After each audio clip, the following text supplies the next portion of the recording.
లూకాసు వార్త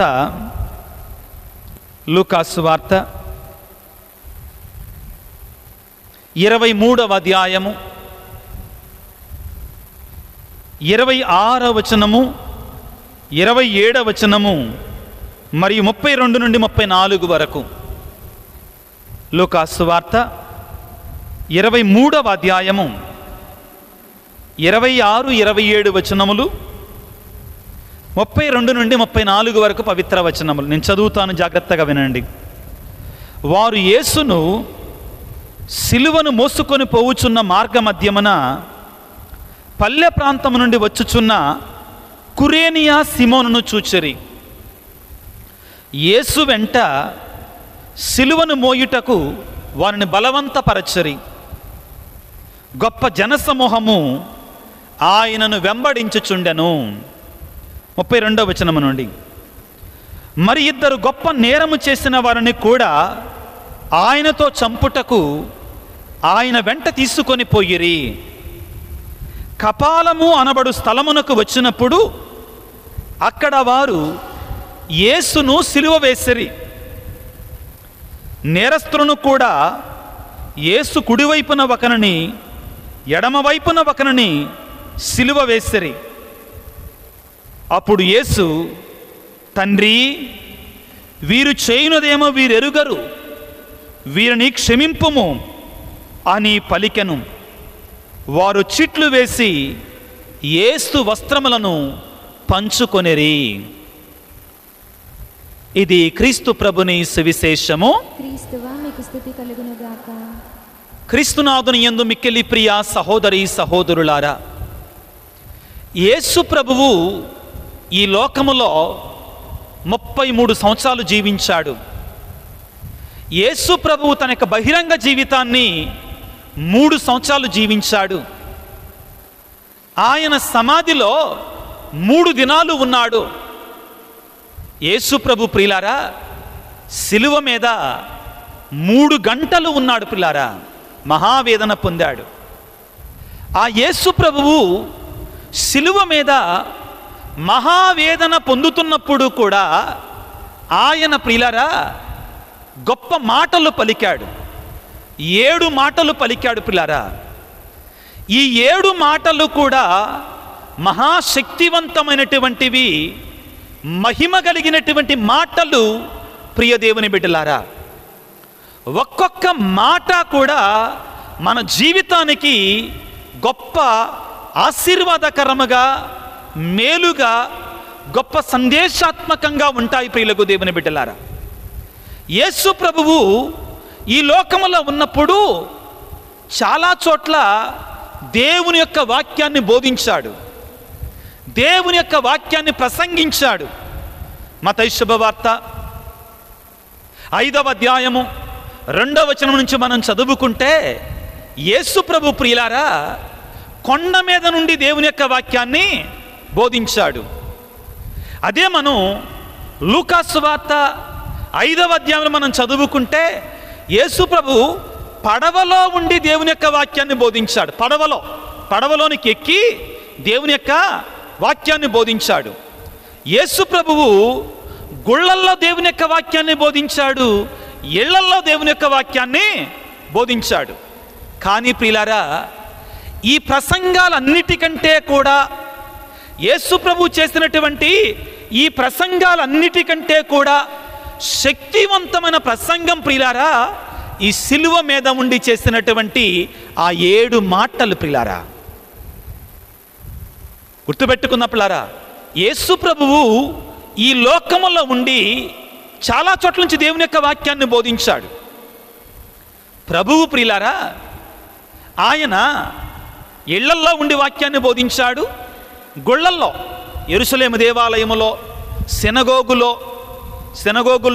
ప్రార్థనాలయాల్లో ఉండి దేవుని యొక్క వాక్యాన్ని బోధించాడు. పర్వతాల మీద నుంచి దేవుని యొక్క వాక్యాన్ని బోధించాడు, పడవలలో నుంచి దేవుని యొక్క వాక్యాన్ని బోధించాడు. అయితే గుర్తుపెట్టుకుందాం ప్రియులారా, ఈ ప్రసంగాలన్నీ కూడా మంచివే, శక్తివంతమైనవే, మనందరికీ అవసరమే.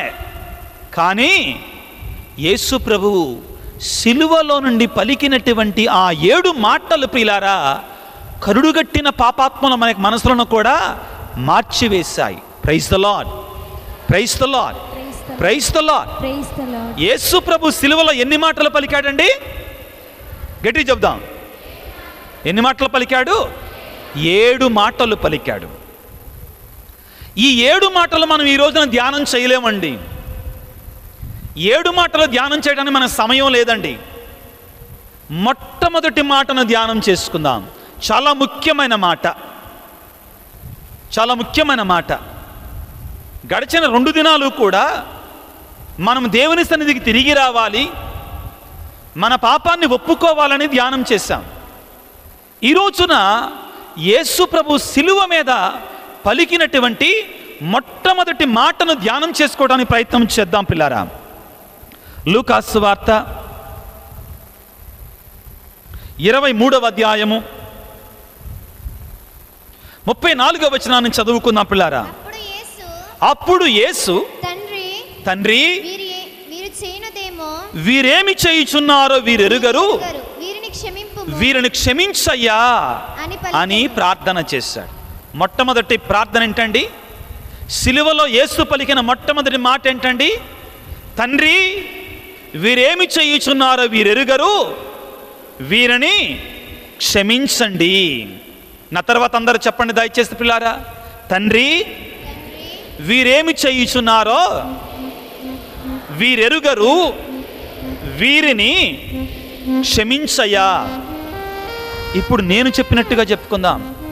యేసయ్యా నేనేమి చేయుచున్నానో నేనెరుగను, నన్ను క్షమించయ్యా, నా పాపాలు మన్నించయ్యా.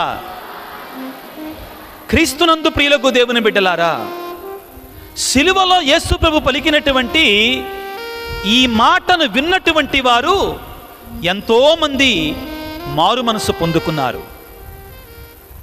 ఆ పరమ పరిశుద్ధుడు పాపము చేయనటువంటి వాడు, ఏ పాపం ఎరుగనటువంటి వాడు సిలువ వేయబడుతున్నాడు. యేసు ప్రభు సిలువ మీద వేలాడుతూ ఉంటే అటు ఇటు వెళ్ళేటువంటి వాళ్ళు ఆ ప్రభువు కళ్ళి చూచి, ఆ కరుణామయుడి కళ్ళి చూచి, ఆ దయామయుడి కళ్ళి చూచి ప్రియులారా ఎగతాళి చేశారు. ఏమని? ఓహో, దేవాలయాన్ని 3 రోజుల్లో పడగొట్టి నిర్మించువాడా, తిరిగిరా, దిగిరా. ఎగతాళి చేశారండి కరుణామయుణ్ణి, ఎగతాళి చేశారండి. ఏ ప్రజలైతే, ఏ వ్యక్తులైతే వారం క్రితం హోసాన్నా సుతునికి జై, దావీదు కుమారునికి జై అని మట్టలు పట్టుకొని ఆ యేసు ప్రభువుకి జయ జయ ధ్వానాలు చేశారో అదే మనుషులు ప్రియులారా సిలువ వేయుడి, సిలువ వేయుడి, సిలువ వేయుడని యేసు ప్రభువుని సిలువ వేశారు. పిలాతుడు ప్రియులారా, ఇదిగో ఇతరులు నాకేమీ దోషం కనపడతలేదు, ఇతరులు నాకేమీ దోషం కనపడతలేదు అంటే వాళ్ళు ఏమన్నా తెలుసా? వాళ్ళు ఏమన్నా తెలుసా? ఆయన రక్తము మా మీద, మా పిల్లల మీద పడునుగాక అన్నారు. అంత దుర్మార్గంగా ప్రవర్తించారు పిల్లారా. సిలువను వేసిన తర్వాత కూడా ఎగతాళి చేస్తూ ఉంటే పిల్లారా, అవహేళన చేస్తూ ఉంటే ఆ కరుణామయుడికి కోపం రాలా, ఆ దయామయుడికి కోపం రాలా. అది నీ మీద, నా మీద. ఏమంటున్నాడు? తండ్రి వీరేమి చేయుచున్నారో వీరెరుగరు, వీరిని క్షమించయ్యా. ప్రియులారా, సిలువ మీద వేలాడుతూ కూడా ఆయన మనల్ని క్షమిస్తున్నాడు పిల్లారా. ఆయన మనల్ని మన్నిస్తున్నాడు ప్రియులకు దేవుని బిడ్డలారా. ఆయన వచ్చింది దానికోసమే. ప్రభునందు ప్రియ సహోదరి సహోదరులారా, ఈ లోకములో పగల కారణముగా, ద్వేషం కారణంగా, కక్షల కారణంగా, కార్పణ్యాల కారణంగా ఈ ప్రపంచం ఎంతో కోల్పోయింది ప్రియులారా, ఎంతో కోల్పోయింది. హిట్లర్ అనేటువంటి వాడు జర్మనీ దేశాన్ని పరిపాలించుకుంటా, హిట్లర్ అనేటువంటి వాడు జర్మనీ దేశాన్ని పరిపాలించుకుంటా అక్కడున్న ప్రజలలో ద్వేషాన్ని, పగని నూరిపోశాడు. యూదులు అనేటువంటి వారు మనకి వ్యతిరేకులు. యూదుల వలన మనం ఆర్థికంగా బలపడతలేదు అని చెప్పి పగని, ద్వేషాన్ని నూరిపోశాడు. క్షమకు బదులుగా, మన్నింపుకు బదులుగా, ప్రేమకు బదులుగా. ఏం జరిగిందండి? ఆ ద్వేషం కారణంగా, ఆ పగ కారణంగా కొన్ని లక్షల మంది పొట్టన పెట్టబడ్డారండి. కొన్ని లక్షల మంది చనిపోయారు. ప్రియులారా, ఈ రోజున రష్యాకి ఉక్రెయిన్కి మధ్యలో యుద్ధం జరుగుతుంది. కొన్ని వేల మంది, లక్షల మంది చనిపోతున్నారు. కారణం ఏంటి? పగ, ద్వేషం. ప్రియులారా, పరిశుద్ధ ఫ్రాన్సిస్ పాపు గారు మళ్ళీ ఉక్రెయిన్ కోసం ప్రార్థన చెయ్యండి, యుద్ధం ఆగాలని ప్రార్థన చెయ్యండి, శాంతి కొరకే ప్రార్థన చెయ్యండి అని బ్రతిమిలాడుతున్నారు. అంతెందుకు ప్రియులారా, యేసు ప్రభువు పుట్టి పెరిగినటువంటి, సంచరించినటువంటి, మరణించినటువంటి ఇశ్రాయేలు దేశంలో శాంతి లేదు. ఈ రోజున ఇశ్రాయేలు దేశానికి, పాలస్తీనా దేశానికి, ఇశ్రాయేలు దేశానికి గాజా స్ట్రిప్కి మధ్యలో భయంకరమైన యుద్ధం జరుగుతుందండి. మీరందరూ కూడా వార్తలు చూస్తారు కదా, వార్తలు చూస్తున్నారు కదా, పేపర్లో చూస్తున్నారు కదా. చిన్న చిన్న పిల్లలు, అభంశుభం తెలియనటువంటి వారు ఈ యుద్ధములో భయంకరమైనటువంటి వేదన పొందుతున్నారు. పిల్లారా, ఇదిగో అంత దూరం ఎందుకండి? అంత దూరం ఎందుకు ప్రియులారా?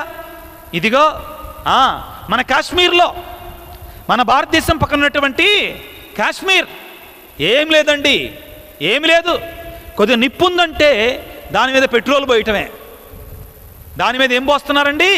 పెట్రోల్ పోసి ఈ పగలను ఇంకా పెంచుతున్నారండి, ఈ ద్వేషాన్ని ఇంకా పెంచుతున్నారు. పిల్లారా, ఎటుపోతుంది ప్రపంచం? శాంతి కాముకులు లేరండి. సమాధానం కోసం ప్రయత్నం చేయటల్లా రెచ్చగొట్టడం దేశాల మధ్యలో, లేకపోతే పగని, ద్వేషాన్ని రెచ్చగొట్టడం, వాళ్ళ పబ్బాన్ని గడుపుకోవటం. ఇలాగుంది ప్రియులకు దేవుని బిడ్డలారా. నిన్న రాత్రి ఇక్కడ వాక్యం చెప్పి నేను ఇంటికి తిరిగి వెళుతున్నా, విజయవాడ తిరిగి వెళుతున్నానండి. నిన్న రాత్రి 11 గంటల సమయంలో, జాగ్రత్తగా ఆలకించండి, ఇంటికి తిరిగి వెళుతున్నానండి. తిరిగి వెళుతుంటే, ఇది సత్యం కాబట్టి చెప్పొచ్చండి, ఆ సిఆర్డిఏ రోడ్డు మీద 2 గ్రూపులు కొట్టుకుంటున్నాయి. ఇద్దరు కుర్రవాళ్లే, చాలామంది ఉన్నారు, పోలీసులు ఉన్నారు. ఎవరున్నారండి? పోలీసులు ఉన్నారు. ఆ సీడ్ రోడ్ కదా, ఏమంటారండి? సీడ్ క్యాపిటల్ రోడ్ అంటారు అనుకుంటా. ఆ రోడ్డు మీద నేను వెళుతుంటే చాలామంది పోలీసులు ఉన్నారు. ఇదేంటబ్బా ఈ సమయంలో, 11 గంటల సమయంలో, 12 గంటల సమయంలో ఇదేంటి అనుకున్నా నేను. 2 పార్టీల కుర్రవాళ్ళంట కొట్టుకుంటున్నారు భయంకరంగా. పోలీసు వాళ్ళు నన్ను ఆపన్నారు, అయ్యా మీరు వెనక్కి తిరిగి వెళ్ళి అవతలే పక్క దారి ఉంది, దాని గుంట వెళ్ళండి బాబు, మీకు ఎందుకు వచ్చిన గొడవ అని చెప్పారు. లోకం ఈ విధంగా ఉంది పిల్లారా. అక్కడ దాకెందుకు బిడ్డ? ఇక్కడ కూర్చున్నటువంటి మనలో ఎంతమంది ప్రియులారా కుటుంబంలో శాంతి లేదో, కుటుంబంలో సమాధానం లేదో, తగ్గింపు లేదండి. మనకి తగ్గింపు లేదు. భార్య ముందు భర్త, భర్త ముందు భార్య తగ్గింపు లేదు. నేనెందుకు తగ్గాలి? నువ్వు 4 అంటే నేను 10 అంట, నువ్వు 1 అంటే నేను 100 అంట. ఏం జరుగుద్దండి ఈ విధంగా? అంటే ఏం జరుగుద్ది? తెగేదాకా లాగితే ఏమవుతుందండి? తెగుతుంది ప్రియులారా. కుటుంబాలలో శాంతి లేదో, ప్రపంచంలో శాంతి లేదో, గ్రామాలలో శాంతి లేదో. ఇది సత్యం ప్రియులకు దేవుని బిడ్డలారా. కారణం ఒక్కటే ప్రియులారా, పగ, ద్వేషము,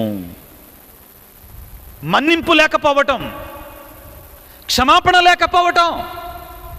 ఈ రోజున ప్రియులారా మనందరము కూడా ఈ తపస్సు కాలములో, ఈ పాస్కా యుద్ధ కాలములో దేవుని సన్నిధికి వచ్చి, దేవా దేవా దేవా నన్ను క్షమించయ్యా, నన్ను మన్నించయ్యా, నా పాపాలు క్షమించయ్యా అని ప్రార్థన చేసి, నీకెవడైనా కానీ కొంచెం కష్టం కలిగిస్తే వాడిని క్షమించలేకపోతే నీ ప్రార్థన వ్యర్థ అవుతుందండి, పనికి రాకుండా పోతుంది.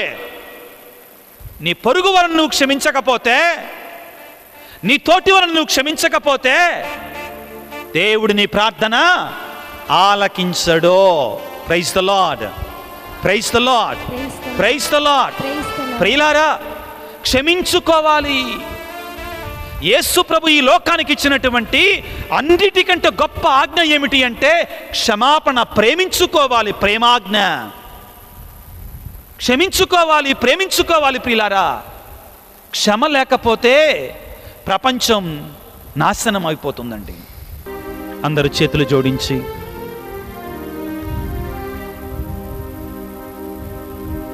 అదివ్య సప్రసాద ప్రభు సన్నిధిలో మన మీద, మనం ఎవరి మీదైనా కోపంతో ఉంటే, ద్వేషంతో ఉంటే, పగతో ఉంటే దేవుని వేడుకుందాం.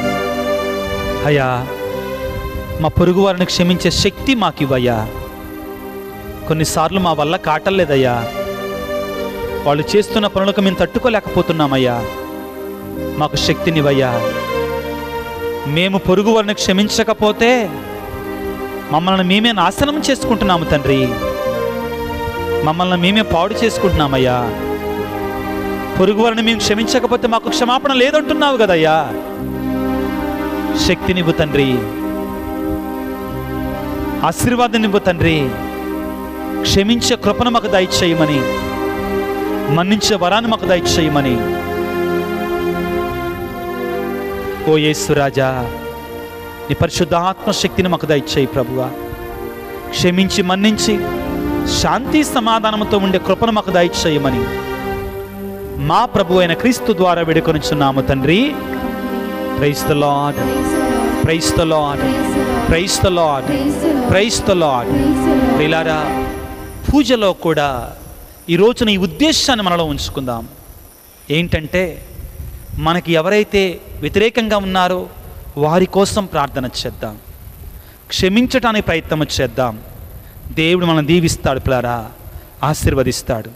అదేవిధంగా మోకరించి ఉండి భక్తితో శిరమును వంచుడి వినయముతోడ నీ మహాయాద్భుత వరవాహినికి శిరమును వంచుడి నూతన ఆరాధన ప్రజ్వలింప గుప్తము నీందు పాతవ పందము పంచేంద్రియము గ్రహించగలుగున విశ్వాసమేగా దైవ రహస్యం శిరమును వంచు వినయముతోడ పరమ పితామా పాలక జయము జయము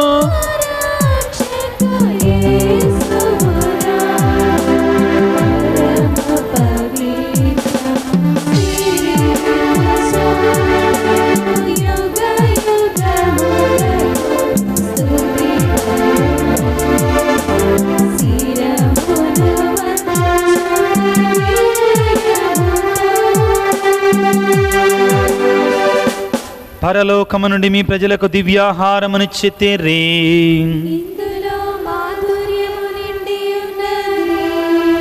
ప్రార్థించుదము.